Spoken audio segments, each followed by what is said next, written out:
दोस्तों, आज के उर्दू नसरी कवायद के इस वीडियो में हम बात करेंगे नून गुन्ना और नून वसली के बारे में।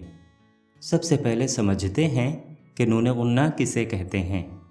दोस्तों, आप जानते होंगे कि कुछ लफ्ज़ों की आखिरी आवाज़ नाक से निकलती है। ऐसी आवाज़ को गुन्नाई आवाज़ कहते हैं और जिस हर्फ से इसे लिखते हैं वो नून गुन्ना कहलाता है। इसे नुक्ते के बग़ैर नून लिखते हैं, जैसे यहाँ, वहाँ, अयां, नेहा, अफशां, नाज़ां, लोगों, लड़कों, बच्चों वग़ैरह। अब इन अल्फाज को बुलंद आवाज़ से पढ़िए। मांग, संग, सींग, दांत, हंसी, ऊँट, होंठ। इन लफ्ज़ों में गुन्नाई आवाज़ लफ्ज़ के बीच सुनाई देती है।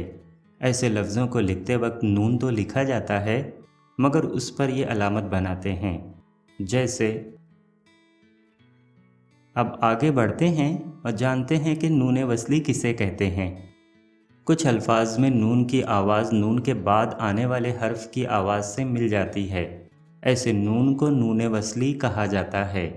इस पर भी ये निशान लगाया जाना चाहिए, जैसे बुलंदी, पतंग, रंज। शुक्रिया।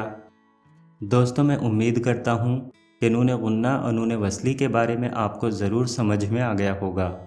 ये वीडियो अगर आपको पसंद आया हो तो लाइक, कमेंट और शेयर ज़रूर करें। फिर मिलेंगे ऐसे ही उर्दू के मालूमाती वीडियो में। तब तक के लिए अल्लाह हाफिज़।